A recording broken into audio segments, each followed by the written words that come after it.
नमस्कार, आप देख रहे हैं संस्कृत व्याकरण का यूट्यूब चैनल जय गुरु जी। देखिए, किसी भी भाषा में शब्दों का विशेष महत्व होता है और यदि हम वाक्य बनाते हैं तो शब्दों का तो और महत्व बढ़ जाती है, अर्थात बिना शब्दों के हम वाक्य का निर्माण नहीं कर सकते। और जिन व्यक्ति के पास शब्दों का भंडार जितना ज़्यादा होगा, उन व्यक्ति को उस भाषा के ऊपर विशेष पकड़ ज़्यादा होगी। तो इसी कड़ी में हम आज यहाँ पर संस्कृत व्याकरण का शब्द रूप या सुबंत प्रकरण पढ़ने जा रहे हैं। तो यहाँ पर परिभाषा देखिए शब्द रूप का। संज्ञा या सर्वनाम, विशेषण, क्रिया आदि शब्दों में सुप प्रत्यय लगाकर पद या रूप बनाया जाता है, उसे शब्द रूप कहते हैं। तो यहाँ पर देखिए संज्ञा है। संज्ञा मतलब जानते होंगे, राम, किसी व्यक्ति, वस्तु या स्थान के नाम को संज्ञा कहते हैं। तो संज्ञा में हम प्रत्यय लगाते हैं, सर्वनाम में प्रत्यय लगाते हैं। सर्वनाम मतलब जैसे युष्मद्, अस्मद्, तद्। विशेषण मधुर आदि जो है विशेषण। क्रिया उसी प्रकार जैसे भवत है, गच्छत है, इस क्रिया में हम प्रत्यय लगाते हैं। आदि शब्दों में सुप प्रत्यय, यहाँ पर सुप क्या है हम बताएंगे। प्रत्यय लगाकर रूप बनाया जाता है, उसे शब्द रूप कहते हैं। अब यहाँ पर देखिए सुप प्रत्यय का प्रयोग हुआ है, तो संस्कृत में सुप प्रत्यय 21 होता है। 7 विभक्ति और 3 वचन, 7 गुणित 3 बराबर 21 रूप बनता है। जैसे इसका संस्कृत में सु, औ, जस, आम, अट, सस, टाभ्याम, भीस, गेभ्याम, भ्यस, गसीभ्याम, भ्यस,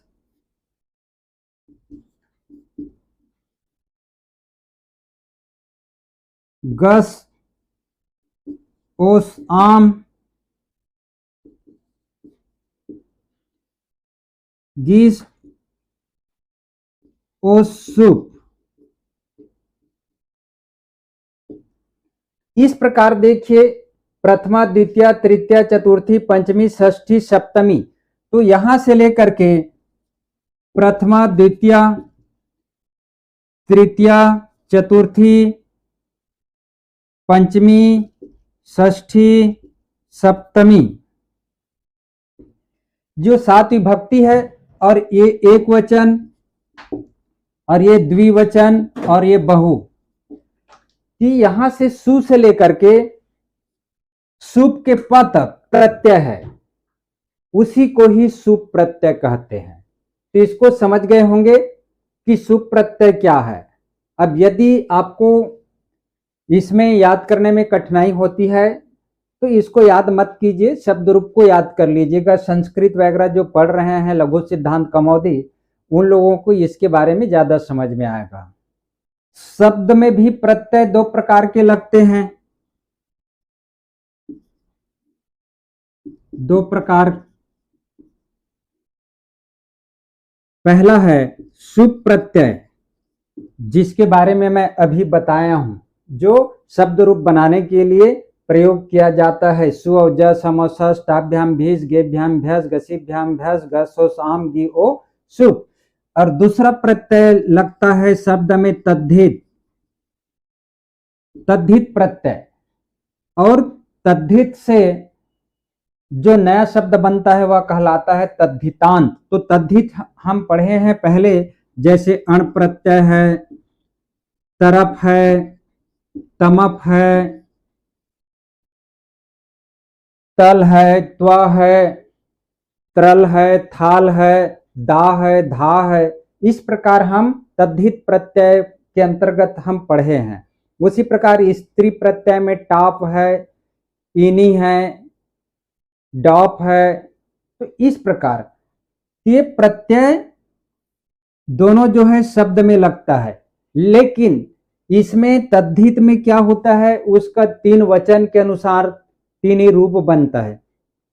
लेकिन शब्द रूप में 3 वचन और 7 विभक्ति, अर्थात 7 से 21 रूप बनता है, और संबोधन करके मान के चलिए कि 24 रूप बनता है।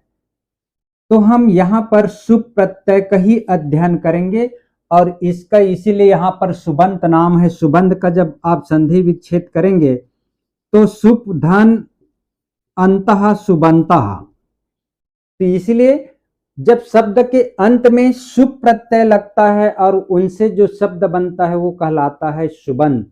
तो हम सुबंत प्रकरण यहाँ पर पढ़ेंगे।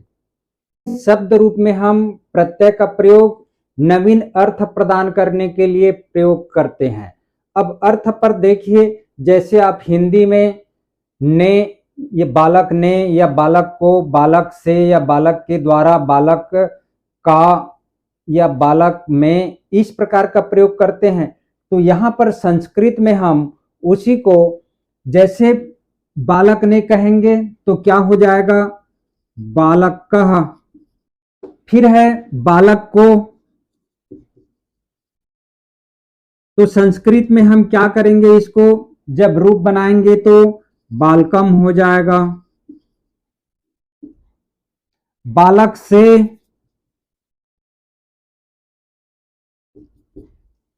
तो बालकेन हो जाएगा।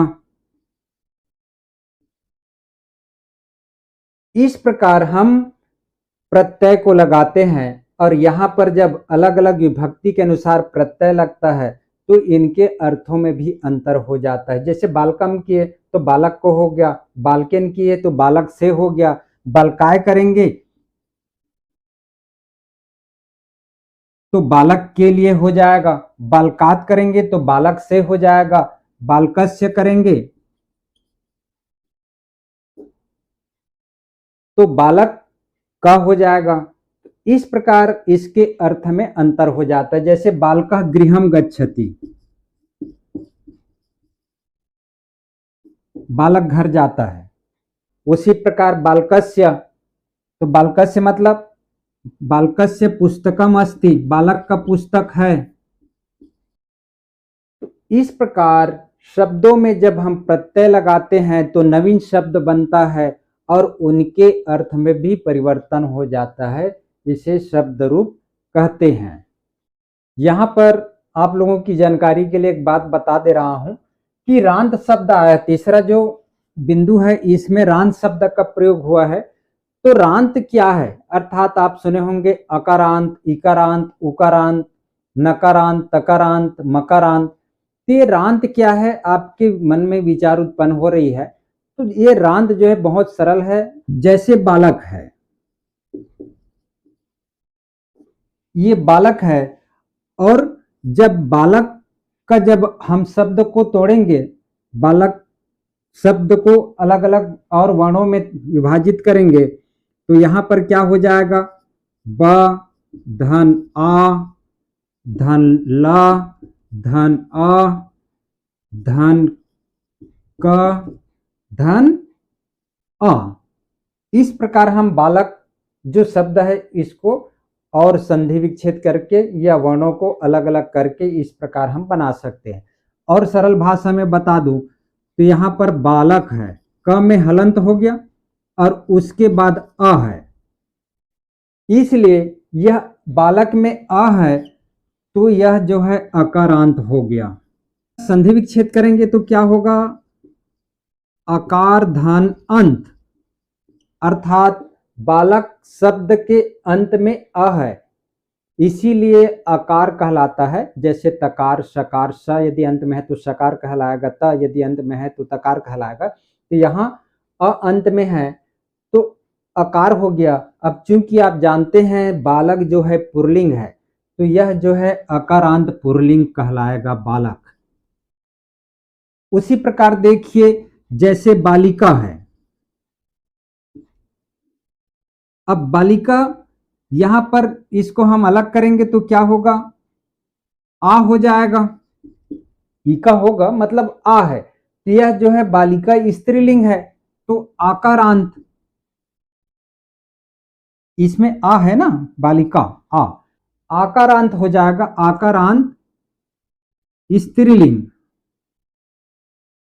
उसी प्रकार रमा है, रमा को हम और अलग करेंगे तो रा मा में हलंत और आ, तो आ जो है आकारांत, रमाई महिला है या स्त्री लिंग है तो स्त्रीलिंग हो गया, हरि है। अब यहां ई आ रहा है, इसको जब तोड़ेंगे तो हर धन ई, हरि बराबर ये क्या हो गया, ईकारांत, छोटा ई है ना। और नदी है तो नदी जो है बड़ा ई है इसमें, न द ई, तो ईकारांत नपुंसक लिंग है नदी। तो इस प्रकार जो है रांत का प्रयोग करते हैं। उसी प्रकार जैसे जगत है, तो जगत में ये त है, क्योंकि हलंत है इसीलिए हलंत वाला है, व्यंजन, व्यंजनांत बोलते हैं इसको, अर्थात शब्द के अंत में व्यंजन है, इसीलिए जो है तकारांत हो गया।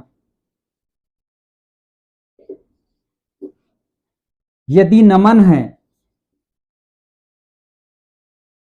तो यह नकारांत हो गया। राजन है वह भी नकारांत है, पथिन है वह भी नकारांत है, भवत है उसमें अंत में त है तो तकारांत है, भानु है तो इसमें उ आ रहा है भानु में, ह्रस्व तो यह जो है उकारांत हो गया। मातृ है, यहाँ पे ऋषि के री आ रहा है तो रिकारांत हो गया, क्योंकि मातृ जो है स्त्रीलिंग शब्द है तो रिकारांत स्त्रीलिंग हो गया। पिता जो है रिकारांत पुल्लिंग शब्द हो गया। दात्री जो है रिकारांत नपुंसक लिंग शब्द हो गया। अब देखिए चौथा बिंदु, लिंग की दृष्टि से शब्द के प्रकार। लिंग के दृष्टि से शब्द 3 प्रकार के होते हैं, पहला पुल्लिंग, दूसरा स्त्रीलिंग, तीसरा है नपुंसक लिंग। पुल्लिंग में राम, हरि, गुरु, पितृ। स्त्रीलिंग के अंतर्गत जैसे रमा, उसी प्रकार मातृ आदि। नपुंसक लिंग में पुस्तक,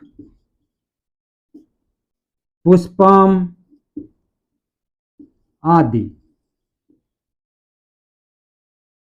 तो इस प्रकार जो है लिंग के दृष्टि से भी पुल्लिंग, स्त्रीलिंग, नपुंसक लिंग में है। अब इसके लिए लिंग की जो पहचान है आपको पुस्तक का ध्यान करना पड़ेगा। जैसे आप देखे होंगे या सुने होंगे तट। तट एक शब्द है, तट मतलब क्या होता है, किनारा। अब यहां देखिए पुल्लिंग में चलता है इसका तटः, स्त्रीलिंग में चलता है तटी, और नपुंसक लिंग में चलता है तटम। तो इस प्रकार आप जो है लिंग का जो पहचान करना है कि कौन शब्द पुल्लिंग है, कौन स्त्रीलिंग है, कौन नपुंसक लिंग है, ज्यादा जानकारी के लिए आपको पुस्तक वगैरह का अध्ययन करना पड़ेगा। तो फिर आप जो है शब्द रूप आसानी से आप बना सकते हैं। अब जैसे हमको संस्कृत वाक्यों में अनुवाद करना है, सूर्य को नमस्कार, तो चूंकि सूर्य को नमस्कार इसमें हम क्या करेंगे, सूर्याय नमः, यह जो है चतुर्थी भक्ति है सूर्याय। और यदि ये अकारांत है चतुर्थी भक्ति का, लेकिन हमें शब्द रूप याद नहीं हो पाया किसी कारणवश, मान लीजिए, तो सूर्य का जो पर्यायवाची है इसका और क्या नाम है, दूसरा जो हम बोलते हैं सूर्य को रवि। अब रवि इकारांत पुल्लिंग है तो आप इसको रवे भी कह सकते हैं, रवे नमः, यह भी चतुर्थी भक्ति है। अब इसके स्थान पर यह भी याद नहीं है, और मान लीजिए आपको उकारांत पुल्लिंग का शब्द रूप याद होगा, उसमें सूर्य को क्या बोलते हैं, भानु भी बोलते हैं, तो भानवे हो जाएगा, भानवे नमः। अब देखिए इसमें सब चतुर्थी भक्ति है, नमस्कार अर्थ में चतुर्थी भक्ति का प्रयोग होता है, लेकिन तीनों का अर्थ एक ही है, चाहे सूर्याय नमः कहो या रवि नमः कहो या भानवे नमः कहो। तो इस प्रकार हम वाक्य बनाने के लिए यदि कोई दूसरा शब्द याद नहीं है, जैसे जल है तो जलम का आप प्रयोग कर सकते, जलम अकारांत नपुंसक लिंग है। उसी प्रकार आप वारी का भी कर सकते हो, अंबु का भी कर सकते हो। इस प्रकार आप जो है वाक्य बनाने के लिए पर्यायवाची का प्रयोग कर सकते हैं। अब जो हम पहले चर्चा किए थे परिभाषा में संज्ञा, सर्वनाम, विशेषण, क्रिया आदि, इसी के अंतर्गत हम देखते हैं संज्ञा शब्द रूप। अब संज्ञा शब्द रूप को दो भागों में विभाजित किए हैं, पहला है अजंत और दूसरा हलंत। और अजंत को ही क्या बोलते हैं? स्वरांत बोलते हैं, और इसको हलंत को व्यंजनांत बोलते हैं। अब देखिए, और उसके बाद जो है सर्वनाम, सर्वनाम में अस्मद, युष्मद, तद आदि आता है। तो हम पहले अध्ययन करेंगे अजंत शब्द रूप। अजंत को क्या कहते हैं? और स्वरांत शब्द रूप, स्वर धन अंत। अजंत मतलब अच धन अंतः जंतः, अर्थात शब्द के अंत में अच, अत मतलब होता है स्वर, स्वर मतलब जैसे आ, ई, ऊ, री, ए, आई, ओ, औ, ये कहलाता है आपका अजंत। यहां देखिए, अब अकारांत पुल्लिंग शब्द जैसे राम है, बालक है, जनक है, छात्र है, मोहन है, देव है, सेवक है, अध्यापक है, गोपाल है, नायक है, इंद्र है, रुद्र है, वानर है, शिव है और आदि। इस प्रकार से यदि आप, क्योंकि इसमें आप देख रहे हैं सब पुल्लिंग है, ये अकारांत है, राम में अ है, बालक में अ है, अर्थात जो शब्द है उसके अंत में अ है, और जो शब्द है वो सब पुल्लिंग शब्द है, इसलिए यहाँ पर अकारांत पुल्लिंग है। और यदि आप एक शब्द रूप याद करेंगे, किसी का भी हो इसमें से, चाहे बालक का शब्द रूप याद कीजिए या जनक का शब्द रूप याद कीजिए या राम का या मोहन का, तो समझिए अकारांत पुल्लिंग का सभी शब्द रूप याद हो गया। उसी प्रकार देखिए अकारांत नपुंसकलिंग, इसमें स्त्रीलिंग बहुत कम मिलता है, आप ढूंढना चाहेंगे तो ढूंढ सकते हैं। अब देखिए दूसरा जो है अकारांत नपुंसकलिंग। अब नपुंसकलिंग के अंतर्गत देखिए पुस्तक है, फल है, पुष्प है, नगर है, भोजन है, वन है, शरीर है, ज्ञान है, उदर है, द्वार है आदि। तो ये अकारांत नपुंसकलिंग है। इसमें भी पुस्तक में आ है, अंत में फल में भी आ है, पुष्प में भी आ है। क्योंकि ये पुस्तक जो है न पुल्लिंग है न स्त्रीलिंग है, अपितु नपुंसकलिंग है। फल भी नपुंसकलिंग है, पुष्प भी नपुंसकलिंग है। तो जितने जो शब्द मैं लिखा हूं यहाँ पर अकारांत नपुंसकलिंग का है ये शब्द। और यदि आप एक शब्द रूप याद करेंगे तो समझिए जो अकारांत नपुंसकलिंग का बाकी शब्द रूप याद हो जाएगा। अब इसमें बालक के समान इसका तृतीय के बाद रूप चलता है। प्रथम एवं द्वितीय में पुस्तकम पुस्तके पुस्तकानि, पुस्तकम पुस्तकने पुस्तकानि, इस प्रकार से चलता है। बाकी जो है आगे मैं शब्द रूप बताऊंगा तब बताऊंगा। अब देखिए आकारांत स्त्रीलिंग। आकारांत स्त्रीलिंग, इसमें रमा है, बालिका है, छात्रा है, अजा है, उमा है, गीता है, दुर्गा है, बाला है, विद्या है आदि। अब इसमें रमा आ रहा है, रम धन आ, इसलिए आकारांत हो गया, चूंकि स्त्रीलिंग है, बालिका भी स्त्रीलिंग है। तो इसमें से आकारांत स्त्रीलिंग का एक शब्द रूप किसी का भी हो याद करेंगे तो बाकी आपके जितने भी आकारांत स्त्रीलिंग वाले हैं शब्द, सभी शब्द रूप याद हो जाएगा। फिर है इकारांत पुल्लिंग। इकारांत पुल्लिंग में देखिए हरि, कवि, ऋषि, मुनि, रवि आदि इकारांत पुल्लिंग के अंतर्गत आता है। इकारांत स्त्रीलिंग में देखिए मति, शशि, युवती, स्मृति, भूमि, प्रकृति आदि। अब देखिए इकारांत नपुंसक लिंग के अंतर्गत है वारी, दधि, अक्षी आदि। इकारांत पुल्लिंग देखिए, इकारांत मतलब बड़े ही ना, इकारांत यहां देखिए इसमें दीर्घ ही है सब में। तो इकारांत पुल्लिंग में कुमारी, सखी, सुश्री, सेनानी आदि। इकारांत स्त्रीलिंग के अंतर्गत देखिए काली, गोपी, पुत्री, नारी, लक्ष्मी आदि। फिर देखिए उकारांत, ह्रस्व उकारांत, यहां पर ह्रस्व उकारांत पुल्लिंग के अंतर्गत है गुरु, भानु, विष्णु, वायु, साधु, शिशु। फिर है उकारांत स्त्रीलिंग, धेनु, रेणु, तनु आदि। फिर है उकारांत नपुंसक लिंग, मधु, लघु, वसु, अंबु, अश्रु आदि। अब देखिए यहां पर उकारांत, दीर्घ उकारांत पुल्लिंग, दीर्घ उकारांत पुल्लिंग में स्वयंभू।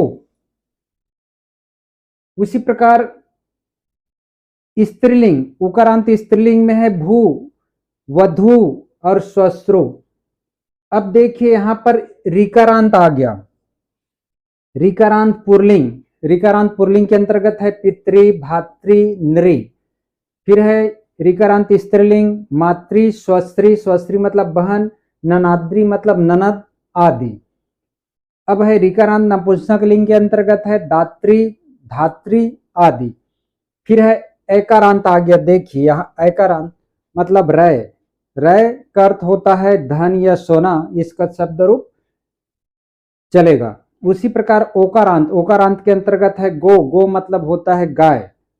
और अवकारांत है, अवकारांत के अंतर्गत है ग्लव। ये मैं जितना अभी बताया हूं सब अच, अच मतलब क्या है, स्वर, अर्थात अजंत शब्द रूप है ये, अ से लेकर के औ तक। अब देखिए दूसरा जो है अजंत के बाद हम हलंत यहां पर देखेंगे। दूसरा शब्द रूप क्या है, हलंत शब्द रूप। हलंत मतलब व्यंजनांत, व्यंजनांत मतलब जो शब्द के अंत में व्यंजन हो। यहां पर देखिए जैसे जगत है, त में हलंत है, नमन है, इसमें भी हलंत है, चंद्रमस है, इसमें भी हलंत है, सरित है, इसमें भी हलंत है। तो यहां पर देखिए यदि जगत है, त में हलंत नहीं होगा तो यह जो है क्या हो जाएगा, अजंत हो जाएगा। लेकिन जहां पे हल लगेगा, हलंत लगेगा, समझिए वह व्यंजन हो गया, अर्थात हलंत शब्द रूप हो गया। अब यहां पर देखिए जकारांत, जकारांत मतलब इसके अंत में जो शब्द के अंत में ज है, इसलिए इसे जकारांत कहते हैं। जैसे युज है, राज है, वणिज है आदि। उसी प्रकार देखिए तकारांत, तकारांत पुल्लिंग में भवत, क्योंकि यहां भवत में त है और त में हलंत है, इसलिए यह तकारांत हलंत शब्द रूप है। उसी प्रकार गच्छत देखिए, गच्छत में भी त अंत में है और इसमें हलंत है, इसलिए तकारांत पुल्लिंग शब्द रूप इसका बनेगा। भवत है, ये भी तकारांत हलंत शब्द है। विद्युत है, तकारांत हलंत शब्द है। फिर देखिए तकारांत स्त्रीलिंग के अंतर्गत जो है सरित है, सरित इसमें भी त अंत में है, तो ये जो है तकारांत स्त्रीलिंग शब्द है। उसी प्रकार भवत, भवत में भी त है, तो यह जो है तकारांत स्त्रीलिंग हलंत शब्द है। फिर देखिए तकारांत नपुंसक लिंग का जगत। उसके बाद आता है नकारांत, नकारांत यहां पर देखिए जो शब्द है इसके अंत में न है व्यंजन, जैसे आत्मन, यहां पर न में हलंत है, तो नकारांत पुल्लिंग हलंत शब्द रूप इसका बनेगा। राजन शब्द है, इसमें भी राजन में न में अंत में न है, तो नकारांत करीन, धनीन, यीवन, नमन, ये सब जितने जो है, इसके अलावा और है, ये सब जो है नकारांत पुल्लिंग हलंत शब्द है। फिर है नकारांत नपुंसक लिंग देखिए, हन, अहन, विद्वान, सुपथिन। उसके बाद देखिए शकारांत, शकर के श वाला शकारांत, क्योंकि इसके अंत में जो नस है, नस शब्द के अंत में श है, सकारांत हलंत शब्द है। उसी प्रकार विष है, यहां भी देखिए विष में भी हलंत है, दृश है और दिश है। फिर है सकारांत षटकोण के सा, धनुष इसमें भी हलंत है, आशीष इसमें भी हलंत है, तो ये जो है सकारांत हलंत शब्द है। फिर है देखिए सकारांत अर्थात दंत्य सा, तो यहां पर चंद्रमस देखिए, विध्वस देखिए, पयस देखिए, मनस देखिए, सभी में क्या है, सरोता का सा है अर्थात दंत सा है अंत में, शब्द के अंत में, तो यह जो है सकारांत हलंत शब्द कहलाएगा। और चकारांत, चकारांत मतलब वाच, यहां पर च है तो चकारांत हो गया। इस प्रकार अजंत और हलंत शब्द यहां पर मैं बताया हूं, और उन्हीं जो शब्द का है शब्द रूप हम बनाएंगे। तो वीडियो को देखते रहिए, लाइक एवं सब्सक्राइब शेयर जरूर कीजिएगा। धन्यवाद।